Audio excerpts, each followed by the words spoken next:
LBC. Call Clegg. Deputy Prime Minister Nick Clegg takes your calls with Nick Ferrari at breakfast. 0845 6060 973. Tweet at LBC. Text 84850. Leading Britain's conversation. This is Call Clegg on LBC. It's 9 o'clock on Thursday, the 24th of April. That means it's time for Call Clegg with me, Nick Clegg, here on LBC. I'm taking your questions for the next half an hour, so do get in touch on 0845 6060 973 or by email at nickclegg@lbc.co.uk. And you can watch, of course, on the website, lbc.co.uk. So the first caller, Jenny in Windsor. Hello. Hello, Nick. Hi. Yeah, my question is about the drug that's been produced to help breast cancer sufferers, yes, which we heard yesterday won't be available on the NHS. Yes. And given that the NHS is an organisation there that's to provide good health care to everybody based on their clinical needs, and given that one of its values is that taxpayers' money is going to be spent fairly, clearly given that there's a finite limit of funds available, do you think it's fair that breast cancer patients won't get access to care that's going to give them a longer life and a higher quality of life, while elsewhere we hear of people who are getting care that is not based on their clinical needs, people who are getting breast implants or things like that? I totally understand people's strength of feeling about this. So let me just set out to you the situation, Jenny, which is that NICE, as you know, the organisation which is basically set up independently, I think quite rightly, to kind of make sure that the money, all of our money, taxpayers' money that goes into the NHS is well spent on new drugs and things, has issued an opinion, but which is only a sort of consultation, so it's not a final decision, and we can all respond to that, and you can respond to that, and I'm sure many people will respond to that.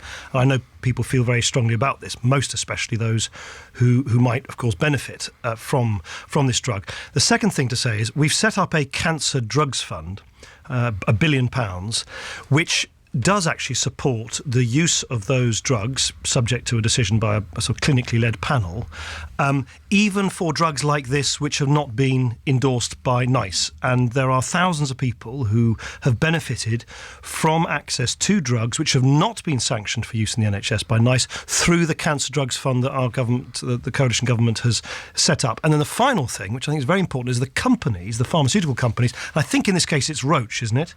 They can enter into an arrangement, and we'd be very interested in talking to them as a government if they want to do this, which in effect brings the price down and makes it more accessible to more patients on the NHS. So I think it's really important to remember this is not the end of the road. This is the beginning of a consultation. There is a way in which the company, if they chose to, can enter into discussions with us to bring the price down. And in addition to that, we have this Cancer Drugs Fund, which is used to support the delivery of drugs to patients who need it, even where those drugs have not been sanctioned by NICE. So I hope that one way or another we can find a way forward on this. Jenny, response? Yeah, well, I still think though that we're saying the NHS is strapped for cash, and I guess it's a wider issue there. But it seems to me to be spent frivolously on people who want stuff done because it might what do you have in mind, their Jenny? Self-esteem or their looks or that sort of thing. But there are people who actually genuinely need help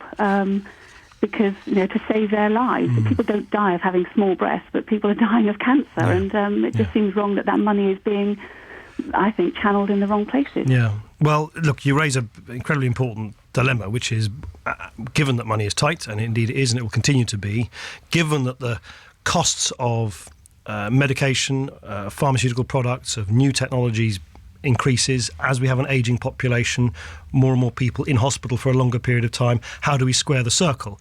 And NICE plays a part in that. So they've been asked to, in a sense, take out of the hands of politicians this very, very difficult decision about are there any kind of new products out there which simply aren't worth spending the money on. Now, as I say, even where NICE decide that a drug is not going to be recommended for them for sort of widespread use in the NHS. The Cancer Drugs Fund is still there, available to cancer sufferers who want to have access to those drugs nonetheless. Jenny, thank you. Deputy Prime Minister, I have to say, when we discussed this yesterday, a lot of people, again, you won't be surprised to hear this, questioned the wisdom of your government's commitment to the £11 billion plus in the foreign aid budget. And they say, women in our own country dying for the want of £90,000, which is a lot of money, I'm not pretending it's not, but 11 billion helping in some instances some perhaps rather debatable uses of the money.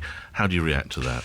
Well, I hope I've also provided some kind of reassurance that through the Cancer Drugs Fund, I know. No, but it's important that, because it's not as if we're sort of taking from Peter to give to Paul. We actually set up this £1 billion Cancer Drugs Fund precisely to provide patients who need help through these drugs, even where they're not endorsed, to get them, subject to decisions from clinicians. On the wider point, look, I actually think many people feel that it is right that we as a country, for instance, are spending, yes, a lot of money on helping some of the most wretched people on the planet in Syria, particularly on women and children.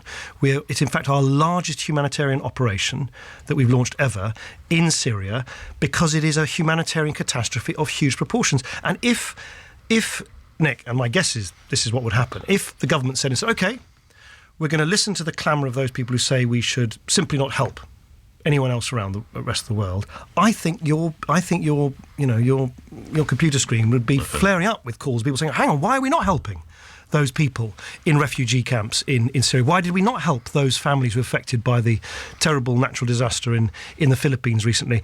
Why are we not helping the women who suffer from AIDS, for instance, in Africa? That's a huge global health issue where our aid programme, sorry to mix sort of terms here, but our aid programme is actually helping deal with AIDS. So I understand it's controversial. I understand that people say, well, hang on a minute, why are you spending money there if we're not spending money here?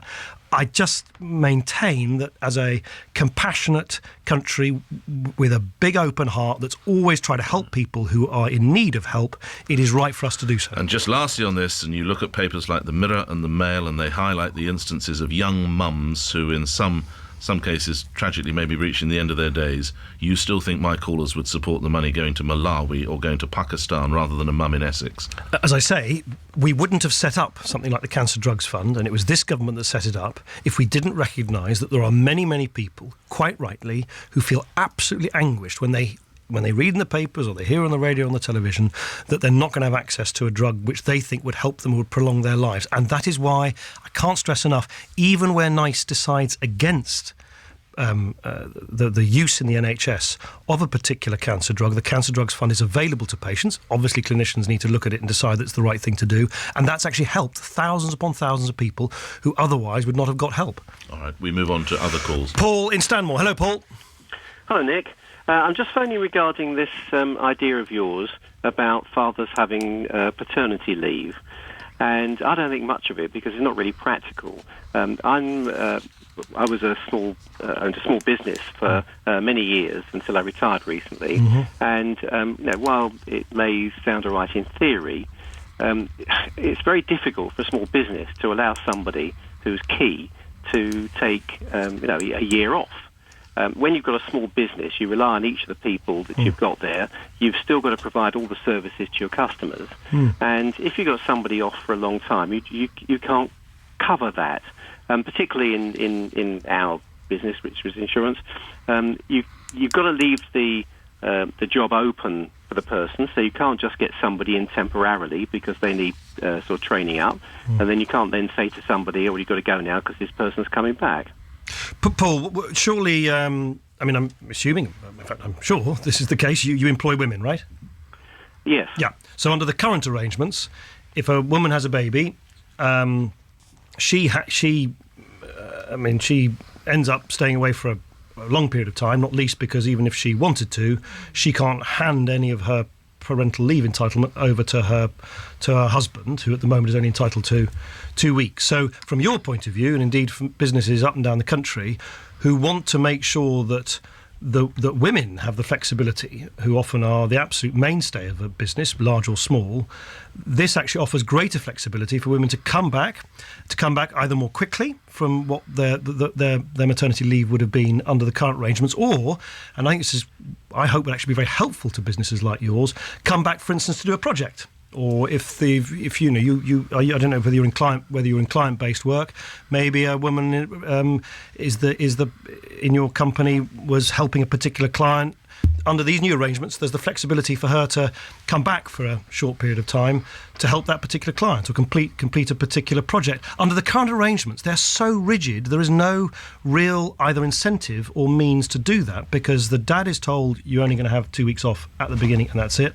And the mum is basically told, well, you've basically got to do all the heavy lifting at home, and you don't have the freedom and the flexibility to divvy things up and come back. So I think, given that, quite rightly, more and more women, and thankfully we now have more women working in employment in this country than ever before, given that women are so important to our economic future, given that women are so important in so many workplaces, I think it's a good thing to give women, and indeed men, the freedom, and that's all it is, just giving mums and dads the freedom to choose themselves about how they divide up the parental leave entitlement. It's not, by the way, Paul, just very important from your point of view as an employer, or rather ex-employer, it doesn't extend the overall entitlement period of 52 weeks. It keeps that the same, or indeed the statutory pay arrangements. It just says that mums and dads can divide it up amongst themselves rather than only have it allocated to one and not the other. Paul? Well, it's still very difficult. I mean, we've had girls who've gone off on maternity leave. The whole thing is very difficult, and if you've got that for men as well, and often you find that men. I'm not being sexist or anything, but you often find that men are perhaps in more senior positions, or they've got more responsibility, and if they are sort of off. You can cover for, say, a short period if somebody's off for 2 or 3 weeks on holiday, but it's very difficult to cover for anybody who's off for a longer period. If somebody is in a key position, you can't just suddenly get people in to replace them. But Paul, look, I guess I don't think we're going to agree on this, because I don't see why in the long run. And by the way, the employers, and we made sure we consulted widely, and lots of employers' organisations actually welcomed the pragmatic approach we took, so that employers have to be informed several weeks beforehand. The employees can't simply sort of infinitely chop and change their plans. There's got to be proper consultation. If an employer really doesn't like the fact that the leave is going to be chopped up into lots of different bits, the employer can insist they're taken in a different way. So, the employer is not airbrushed out of the equation. I totally get that, Paul, and you need a proper grown-up conversation. But I guess where you and I disagree is I don't see in the long run why saying that one person who under present arrangements takes a long period of time off, I don't see why it is more disruptive to have two people taking a shorter period of time off from where they work. And interestingly, Paul, and I absolutely, of course, accept you're not being sexist in saying this, but when you sort of observe that you say that maybe in your company men held more senior positions, isn't that part of the issue, that it is quite difficult for women to occupy the kind of positions they want, and in many cases they deserve in companies up and down the country, if they're still locked in parental leave arrangements, which I just don't think reflect the modern world and the way in which many modern couples live these days? Well, you talk about women in the workplace, Deputy Prime Minister. I know what you're going to ask me about, Nick. You outlined... Please don't spoil this. I've worked long and hard on this. You outlined your views at a speech in London, where, among others, you took this question. So would you and other modern working fathers start saying, not only loudly, but also proudly, really, that taking care of your own children and being responsible for your children does not affect your level of testosterone, and that those men who actually treat women as equals are the ones with most cojones? I, of course, agree with you. The idea that it is not manly to care is as absurd as saying it's not womanly to work. So, of course, setting the question was Miriam Clegg. Yes. Did you know that question was coming your way? To tell you the truth, she said to me she was thinking of asking a question. I didn't really take that. I didn't sort of really think she was going to follow through on it. But she did, so I was full of trepidation. I was going to be publicly told off for, I don't know, not having done the cleared up the breakfast or something in the morning. But no, the point she made, I thought what she made... What are you going to do about her potty mouth, using that word cojones? Cojones, yes. No, you missed it out in the clip that you ran. I did say that I felt I didn't have to translate that. I'm glad you didn't. No, and I'm not going to on a family show like this either. No. No, but actually the point that Miriam made, which I thought she made very... Of course she did. She made it brilliantly and she made it funnily. She's got a career in politics, that one, if she ever wants one, no question. No, but the point she made, which I think is a really important Dads who look after their kids are more manly. Yeah. Yes or no, Mr. Clegg? I think that, as I said to Miriam then, and you've just played it again, I think it's as silly to say that it's not not becoming of a man to want to look after their loved ones, as it is to say that it's not becoming of a woman to want to work and pursue a professional life. Political on me now. No, I'm not. Right. Dads who look after their kids are more manly. Yes. I think they are as manly as anybody else. That was the point. I've got the same problem as Miriam. No, I just say yes. The point she is making, which look, I talked to Miriam about send me an email now. But the point she's making, which I think is a really, really good one, which is we've got to kind of not just change the rules. Yes, no, it's really important. This. We're not going to change the rules. We've got to also change attitudes, and the attitude that somehow it is not right for women to want to do well and compete hard in the workplace is as old-fashioned as saying that somehow it's not manly to wish to kind of look after. And the point, by the way, which if you want to treat this a little bit more seriously, I take it very seriously. I rather piously. There are lots of caring professions where you've almost got no men in them at all. It's like what you used to have in nursing in the NHS. Yes, sure. That's changed. Got many more male nurses. Yep. And I just kind of think, and this is actually that was the context in which we asked the question, I think it'd be a really good thing if there were more men and more blokes in primary schools, in childcare settings, in social care settings. Anyway, so there you go. For the last time, yes, dads who look after their kids are more manly, yes or no? We're not going to have a yes or no. They are manly. They are as manly as anybody else. I'm just not saying they're more manly, that's all. All right, we move on to other calls. Cliff in Uxbridge. Cliff. Morning, Nick. Hello. Hello. My question revolves around a poster campaign you might have seen earlier this week that was launched by UKIP. You've been highly critical of it, and a lot of it is surrounding the jobs market in the UK. Now, last year the RMT union ran a campaign including demonstrations about what they referred to as social dumping, which was the undercutting of their members by cheap and exploited foreign labour. Now, yourself and the other old parties said absolutely nothing about the RMT campaign, but you've been very vocal about UKIP highlighting the same issue. I'd like to know why and what is the difference between the two campaigns. Well, firstly, I think the UKIP posters are based on falsehoods and fear.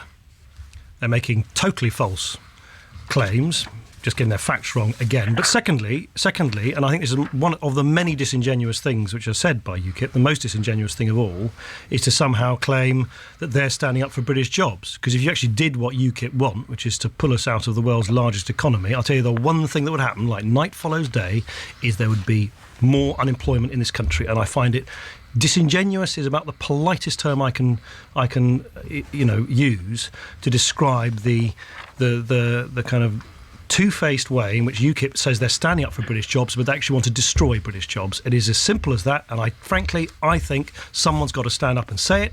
Ed Miliband and David Cameron have refused, frankly, to make the case. So I will, because I'm not going to stand around while the kind of falsehoods and scaremongering of UKIP put British jobs at risk, because that is what is now at stake. Now, I know you don't agree, Cliff, but, look, when you've got people saying, not me, but other people saying it's 3 million or 4 million, whatever it is, millions of jobs in our country. So that is millions of pay packets, paying for energy bills, paying for school holidays, paying for meals on kitchen tables in our country. If you've got millions of jobs, hard cash in people's pockets, dependent on our place in Europe, I find it astonishing that UKIP have got the brass neck to somehow claim that they're standing up for British jobs when they want to destroy British jobs. Cliff, a response from you? Yeah, I mean, it's quite interesting that Nick seems to think that the EU generates jobs, because when you see the state of the Mediterranean countries, part of the reason why we've got so many people coming to the UK looking for work is because the EU, and particularly the euro currency, have completely devastated the economies of Greece and Spain. The amount of jobs and the amount of the world economy that is taken up by the EU, I mean, a third of the trade that the EU does worldwide has disappeared in the last 10 years. I mean, he's talking about... Cliff, can I just interrupt? Can I just, let's talk about Britain. You're talking about Let's talk about Britain.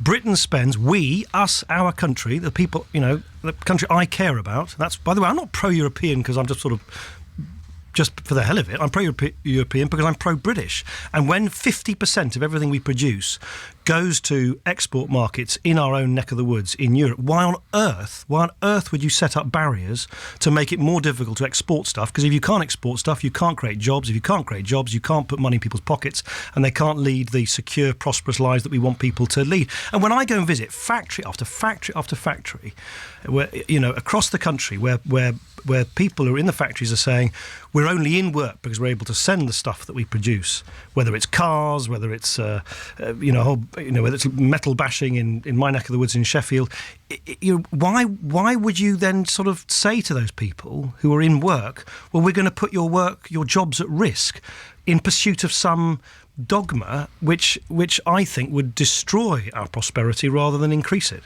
Let's move on. I'm grateful, Cliff. Just after I say we've commented on these posters, Deputy Prime Minister, there is a sense that perhaps in some ways they're seen to be racist. Did they strike you as being racist, these posters from UKIP?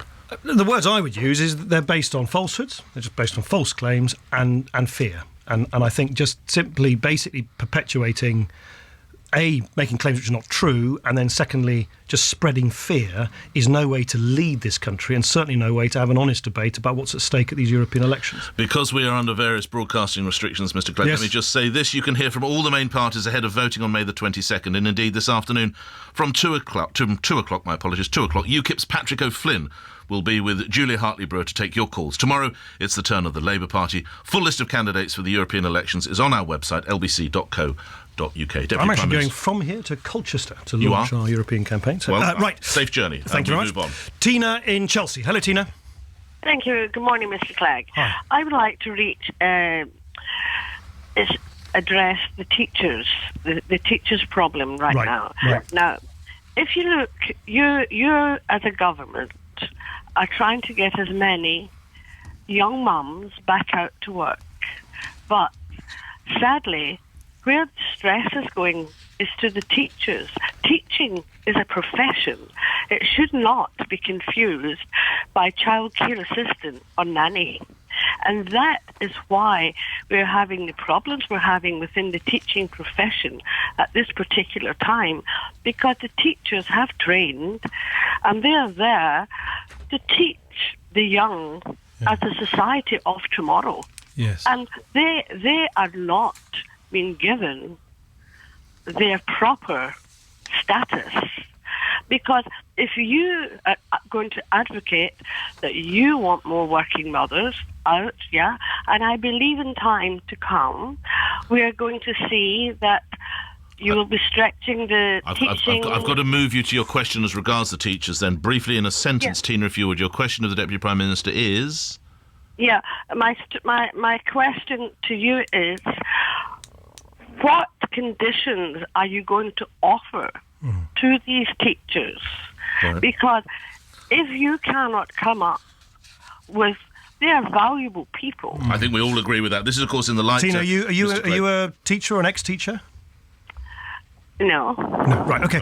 Tina, look. Well, firstly, I totally agree with your with the value and importance that you attach to teachers in society. I mean, as you say, we hand our children, the most precious people in our lives, to teachers to not only teach them dry, facts and figures from textbooks, but also to show them how to mix with other children, how to be self-disciplined, values, infuse a classroom. So these, teachers are, I can't think of a more important profession in many ways for the health of society as a whole. They're unhappy with your government, Mr. Clegg. Look, we'll come in a minute, if you want, to the fact that one of the unions has said they want to hold a strike, which I think is an irresponsible thing to do, particularly at exam time. I think it'll cause huge stress to families and children. As it happens, we've now got more teachers in classrooms than we've ever had before. We've got lots of new, really high qualified graduates going into teaching. And it's very important, of course, that government plays its role in saying that being a properly qualified teacher, and there, by the way, Tina, you hinted at this, I so happen to, this is frankly a difference of opinion between myself and Michael Gove. I think teachers should be qualified or seeking a qualification. I don't think we should be filling our schools with people who are unqualified to teach. But we should respect their qualifications. We should celebrate what they do. We should give them as much autonomy as possible in the classroom about what they do. Now, I know there are disputes and there are tensions, particularly around some of the pension changes we've had to make. We've had to make, I'm afraid, these pension changes across the whole public sector, not just in teaching, but in the NHS, the police and so on, to make our public sector pensions sustainable. And of course there are, you have issues which cause dispute. But I think on the whole, if you look at what this coalition government has done, giving head teachers a greater autonomy to run their schools as they see fit for children, rather than constantly being at the beck and call of bureaucrats in the town hall, Whitehall, putting more money through the pupil premium, something I've insisted on in government, £2.5 billion of extra money going towards the education of children from the most disadvantaged backgrounds, actually slimming down the curriculum so it's clearer what is expected to be taught to our children. I hope more and more people will go into teaching because, as I said at the outset, Tina, I agree with you. I think teachers are some of the most important people in society. Can I do some email questions, yes. Mr. Clegg, if I may? This from Jack in Crayford. Are you worried there could be traces of rat meat in our takeaways, and which is your favourite takeaway? This was work done by Which magazine and the Food Standards Agency the back end of last week, discovering that lamb had been replaced with pork, beef, chicken, turkey, sometimes possibly cat, dog or even rat. Well, of course I am. I'd be very concerned of that, and I'd expect the health authority and the inspection authorities to look into this. What is your favourite takeaway? I don't. What did I have? Well, I had a McDonald's last week on an M1 service you ever had station. a kebab? One of those. I've had a kebab. I haven't had one for a while. And so the latest You're takeaway I had was a kebab. I'm allowed one, but I'm just asking what I last had was a McDonald's cheeseburger with chips. Did you? Okay, right. Yeah, is that all right? Yeah, any more detail? I'm sure it was lovely. No, did you go large? I went. What do you mean? What did I go large with chips? Or? Yeah, well, you can go large for an extra. I had a meal deal. If you really must know, how much more detail do you want? I think I know. Do you want to know which M1 service station? No, I don't think I do, because that normally blows up when those things go wrong. Rachel in Leicester says, your team Arsenal has done the gentlemanly thing in football and stood by a manager who perhaps could have been seen to do better. Manchester United have become like every other club, and they sack a manager when he's not doing well. Should they have done that? Referring, of course, to David Moyes, who was fired at the beginning of the week. God, it's a difficult one for me to... well, it's not that difficult with Spencer. Are they right? Are they wrong? I've got some sympathy for Moyes. I thought they were just going to leave him in and just let him... You hoped. Well, I'll tell you why, because I just think any change after such a huge figure like Ferguson, and he had his quite an ageing squad, was going to be a really tall order for anyone. And I thought they were just going to let him kind of, try and make the best of it, and then sort of take on the new signings. But look, I guess it's big business now. You've got big bucks involved. Manchester United is a massive commercial phenomenon, and I guess they were sort of worried about this proverbial share price, so to speak. Were they right or wrong? I think they should have held on to him, but that's a personal opinion, and I tread lightly both as an Arsenal supporter and as a politician. You want that fourth place, I know. Paul in Ewell. Hello, Nick. Hello, Paul. Yeah, I'm wondering if you'd agree with me that David Cameron's statement that this is a Christian country is totally asinine and nonsense. There's no country can be a Christian country, and Muslim country, Hindu country. And do you not think that we should be keeping religion totally out of politics? I wouldn't have voted for him if I'd have known he was going to come out with all this. Right. But I did. But he won't get another vote from me. Right. Well, look, Paul, I'm not a man of faith, but I don't actually find it particularly controversial to say if you just look at our history, our heritage, our architecture, our law, our values, also, of course it's infused by Christianity. And I in many ways, I was slightly nonplussed by people getting very worked up about it, because I thought, well, I'm not a practising man of faith, but I don't find it an issue to say we have an important sort of Christian identity in terms of our history and heritage and so on. That is not to say, Paul, which I think is maybe what lies behind your question, that somehow we are exclusively Christian, that somehow everybody is a Christian, or indeed that we've got one Christian denomination. There are almost as many Catholics as Anglicans in this country, and of course we should remember that one of the greatest Christian values, if you want to put it that way, of tolerance, is that we are open to people of other denominations, other faiths, of all faiths and none. And I think that is what makes our country, it's this sense of fair play and tolerance, which I think makes our country very, very special. I mean, in more generally speaking, about the separation of religion and politics, as it happens, my personal view, I'm not pretending this is something which is discussed in the pubs and kitchen tables of Britain, but my personal view is in the long run, having the state and the church basically bound up with each other, as we do in this country, I think in the long run it actually be better for the church and better for people of faith and better for Anglicans if the church and the state were over time to sort of stand on their own two separate feet, so to speak. But that's not going to happen overnight for sure. Paul, in a sentence, if you're not going to vote for Mr. Cameron, for whom might you vote next time? Well, not made a decision yet. All right. But all the things that Nick just said there. Hello? Yes. Yeah, Paul. Yeah. No, all the things you just said there, Nick. You don't need to be a Christian to do any of those things.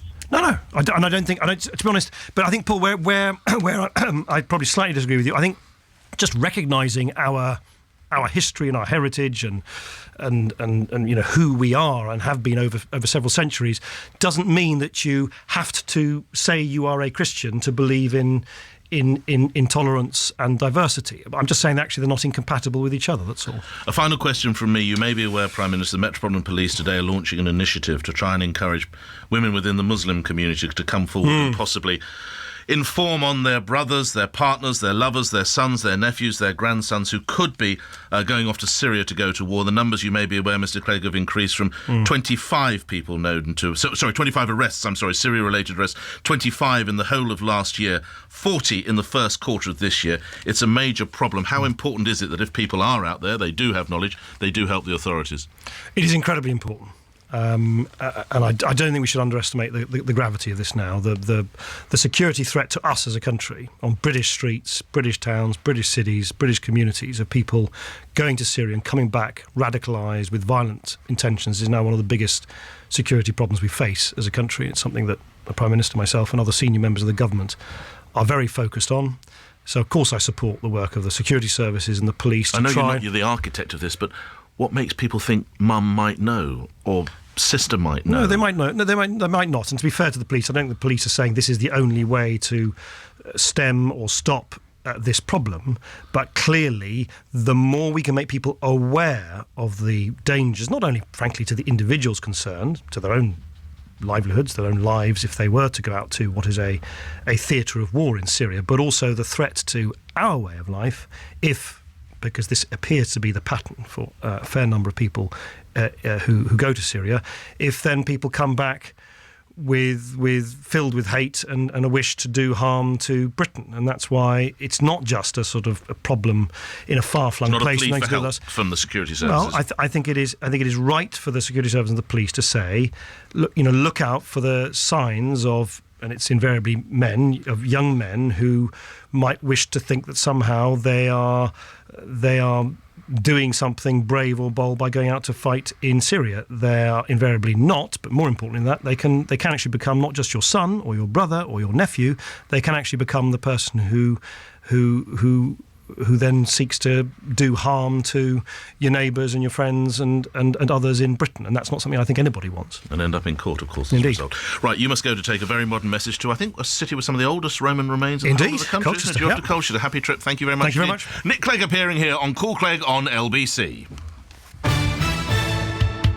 Good morning, I'm Lisa Aziz. The Deputy Prime Minister has told LBC young people going to fight in Syria is one of the biggest threats facing Britain today. I don't think we should underestimate the